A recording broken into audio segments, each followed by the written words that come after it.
pag-check ng cabin filter. Hindi po lahat ng cabin filter lahat ng sasakyan pare-parehas po kung saan nakalagay yung cabin filter. So yung sa sasakyan ko po, yung brand ng sasakyan ko, so yung cabin filter po niya is nandito. Mostly po yung ibang sasakyan, yung cabin filter niya is nasa loob po, nasa ilalim ng glove box. Doon niyo po siya makikita. So yung sasakyan ko po ngayon, bali yung cabin filter niya is nandito po sa may labas, sa may po ng wiper. So makikita nyo rito guys kung paano siya magpalit. Ituturo ko po sa inyo. So yung sa case po ng sasakyan ko is dito siya makikita. So makikita natin ngayon guys, first time ko rin din mabubuksan to, kung gaano karami yung cabin filter natin. Since wala po akong pampalit pa ngayon, so baka linisin ko muna siya. So hindi pa kasi nakakapunta ng shop dahil Sunday ngayon. So sarado po ang auto shop ngayon. So at least makita natin ngayon kung gaano siyang karumi.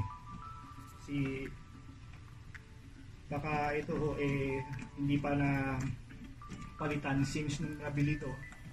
So i-check na natin guys ngayon kung gaano siyang karumi.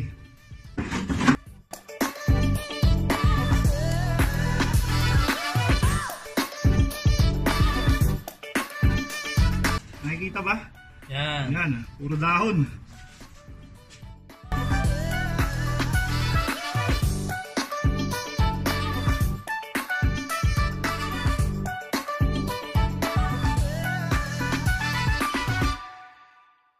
Ayan guys. Puro dahon yung loob. Nilinis ko na siya. So ito na siya. Medyo malinis na siya ngayon.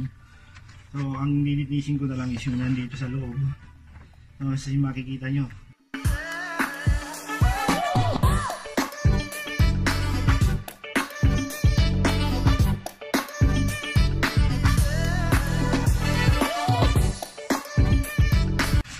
Yung Sunday ngayon, wala naman akong masyadong ginagawa. So nagkaroon ako ng time para i-check siya ngayon.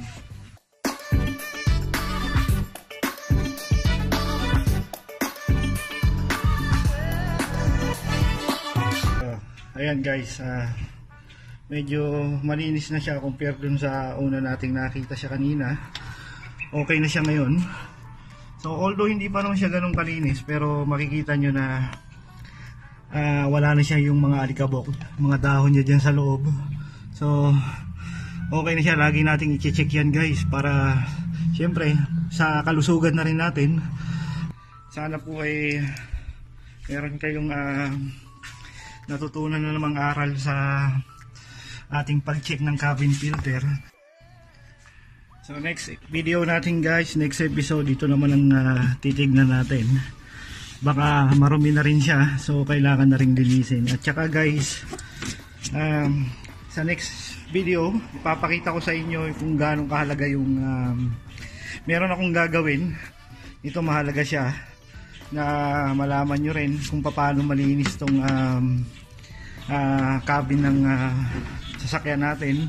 So meron akong gagawin dito para at least pag binuksan natin yung aircon sa loob yun nga, fresh siya. So para malinis na rin siya at the same time tuloy. So yun yung antibacteria na ini-spray. So makikita nyo yan sa next episode ko guys. Yun lang, thank you. So ayan guys, isa na namang video ang natutunan natin ngayon. And paki-like and subscribe po. Yun lang po, salamat po.